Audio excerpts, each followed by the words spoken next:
Did you know that in Canada, over a 12-year period, almost 1 million claims are reported on average each year by provincial and territorial worker compensation boards? Or that in 1 year, approximately 3 occupational fatalities occurred each day? But don't worry, injuries happen to other people, right? Well, the ugly truth is that everyday people just like you get hurt at work. I know, you've heard it all before, but consider this. Have you ever gone to work thinking, today is the day that I'm not coming home, or today is the day that I'm going to end up in the hospital? The reality is that not one person who's been injured on the job woke up that morning thinking they were going to lose a leg, an arm, an eye, or even their life.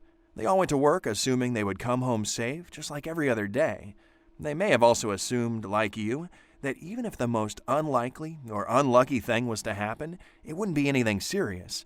However, believing that nothing's going to happen to me can be the most dangerous assumption that you can make. Now, you may not think of your work as an extreme sport, something you would see at the X Games, but there can be just as many risks present in your work as there are in activities such as snowboarding, skydiving, or motocross racing. They're just different risks. Don't believe me? Let me tell you a story about a real person, someone who may be just like you. A 19-year-old high school graduate working to save money for college was killed at work less than 2 months after he was hired. The employee was asked to raise a 24-foot aluminum center pole from inside a large canvas tent.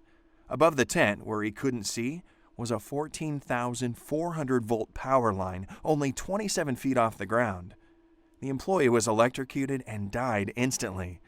By all accounts, he was an excellent employee and was doing exactly what he was told to do. So how could this have happened? Was it the employee's fault? Was it the employer's fault? Was it a fellow employee's fault? Was it the power company's fault? Or was it no one's fault? What is clear was that the hazard posed by the overhead power line had gone unnoticed by everyone.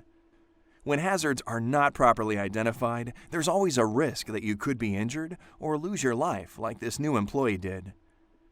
Top professionals in any sport take time to study and understand the associated risks, and then they do what they can to minimize or control those risks. If they didn't, they never would have made it to the top. Well, just like those extreme sport professionals, you also must identify and manage your workplace risks.